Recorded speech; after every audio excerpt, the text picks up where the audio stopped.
Well, hello, everybody. I'm here with Chenoa Stock, who is a mission coworker serving in Peru with her family.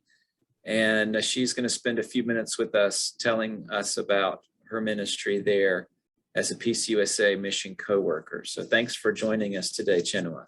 Hi, thank you for having me. Why don't you start out by just sharing a little bit about yourself and your call to be a mission coworker? Sure, thank you.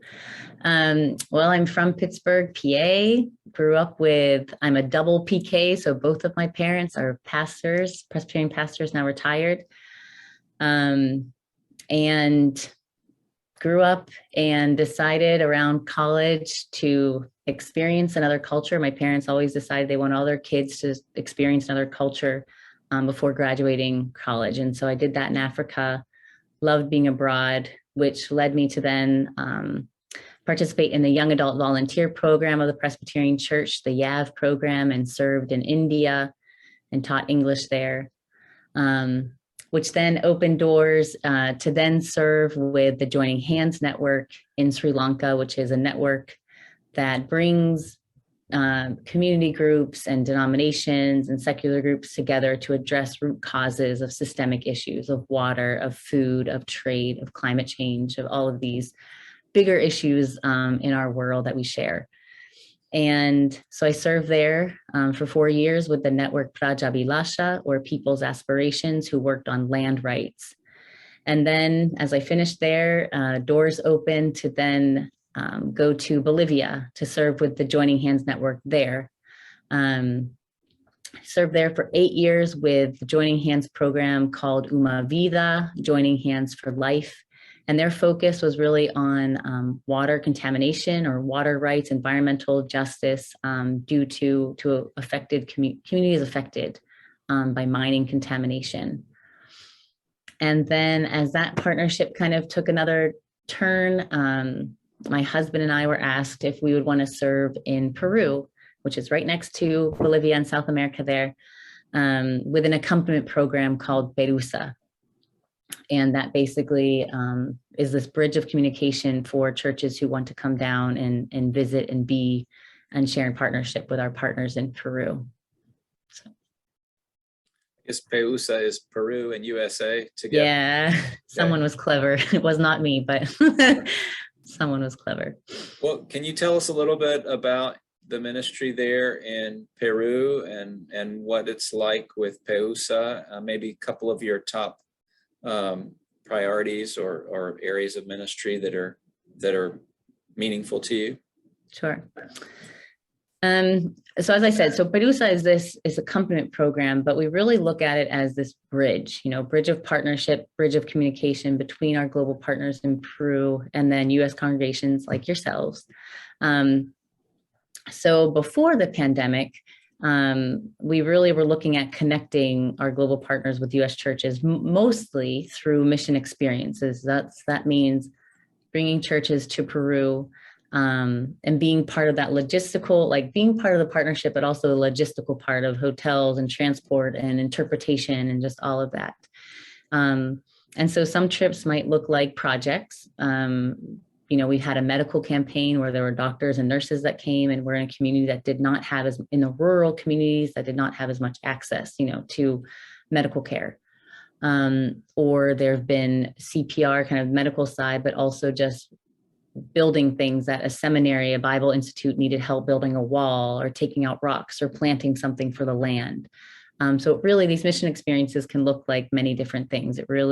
Our biggest thing really depends on the partner's needs, the partners, what they're struggling with, what are their challenges, and then also the gifts that the U.S. congregation brings. Because in Peru, where we work, at least in the Cusco, kind of the Andes, semi-Andes regions or higher regions, not everyone can travel to those altitudes. So we just kind of have to match, where the U.S. partner can work and be in their gifts with the gifts and the needs of our global partner.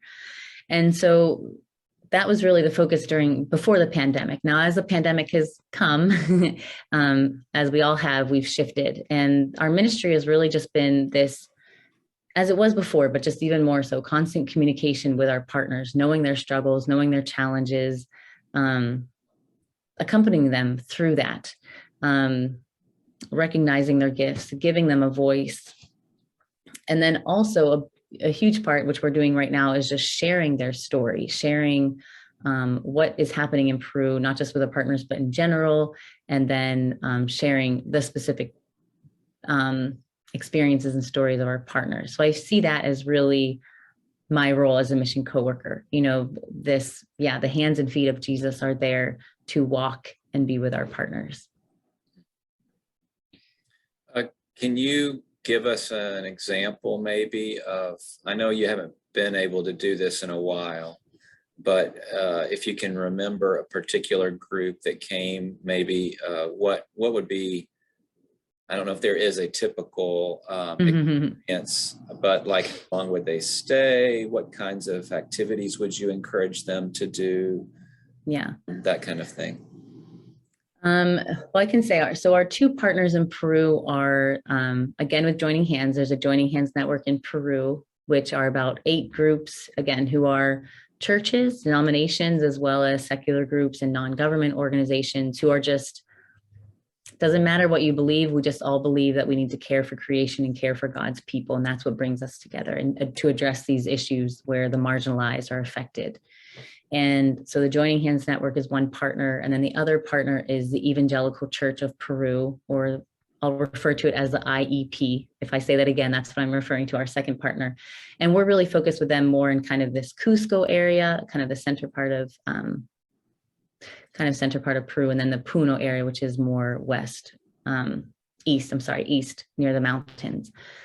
And so normally a mission experience is about 8 days. We try to make it kind of across Saturday, so it's easier for people who might have to take off work. You only miss 1 week of work. We try to do some sort of orientation. There have been some groups who probably came and knew more about Peru than I did my first year because they'd been there so many times. And then there are other groups who are new, but I think orientation is just always necessary and always helpful. So try to give some orientation about the country, the political situation, which is always changing in Peru, and then as well as the cultural, and then specifically with our partners. And normally a group would spend 4 or 5 days with the partner. And what I have heard about, and then what we have done, it really does look different. Like the medical campaign was very different than a group that came and was able to do more kind of labor work, while also giving a CPR class to women of kind of the Presbyterian women equivalent of the IEP, the Women's League of the IEP. We have a partner kind of in the jungle area that has a school for deaf children who are deaf, which was just a beautiful time and a whole different, language and everything with them. And we planted together and we did games together, and we went to a kind of like a natural made water park that had, where you take your inner tubes and everything. So it's not just work and doing, but it really is about being, with our partners. And I know churches who have come in the past that we now talk with, who will come again, have done English courses or, weaving or music. Just, again, it just really depends kind of where those gifts are.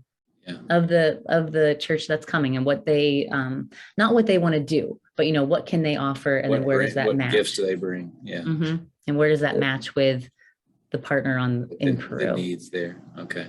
Yeah. Interesting. There's good food along the way. Yeah. Well, can you share 1 or 2 things that are happening right now in the ministry? Yeah, I mean, the network, so our PCUSA program it's under the Joining Hands program. This accompaniment program is a program of the Joining Hands network. And so the network just changed directors. There had been one director for 20 years since basically the network began, and that just changed. He retired and a new one came in a year ago. And so we've basically been taking this time of the pandemic to just step back, reflect, engage in deeper conversations with our partners. How are we doing? What do we want to do? What do we want to look like in the future for our partnership with U.S. churches here on the ground?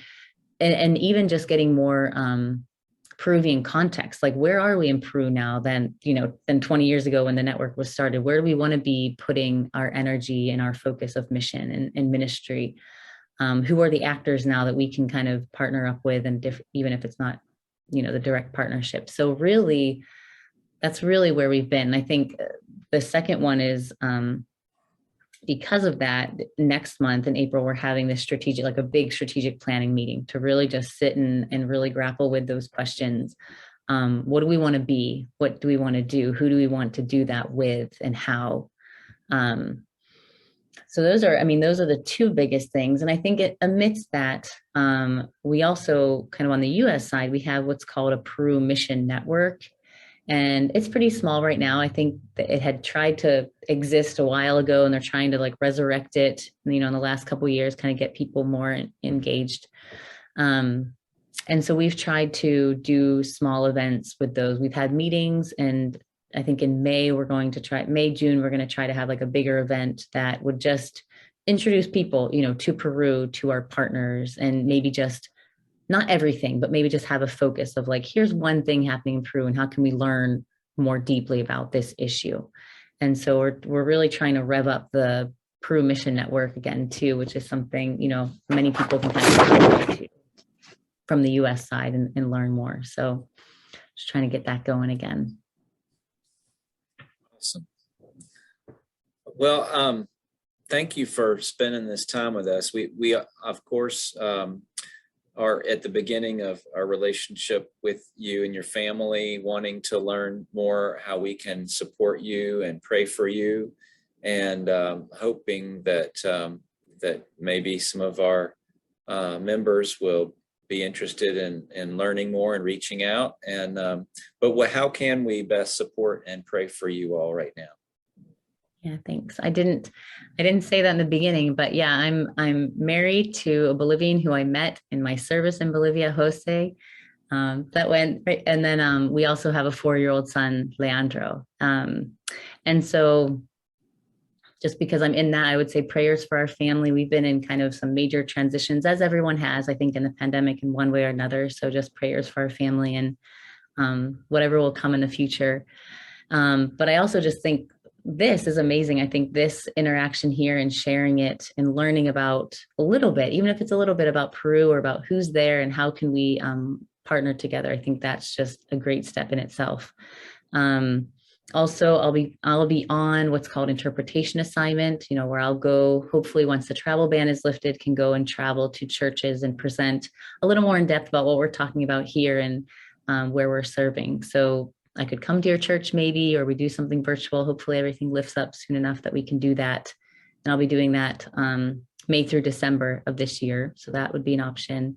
And then just also prayer for our partners of the Joining Hands Network, of IEP, and all that they're doing in their ministries, all the changes that they've had to deal with, and where they are moving as well in these changes. And then just overall prayers for Peru. As I said, it's just constantly in this political shifting and turmoil, and it continues to be. And the president who was elected in July just survived his second impeachment trial and has had 4 cabinets. So there's just a lot of, political turmoil and everything. So just prayers for Peru as well. Thank you. And I just thank you for the opportunity to share with you all. Well, I've enjoyed this time, Chenoa, and we certainly wish you all well. And we will definitely keep you in prayer, and we'll be in touch again. And Great. So I'll end this formal interview now. Thank you very much. Thank you.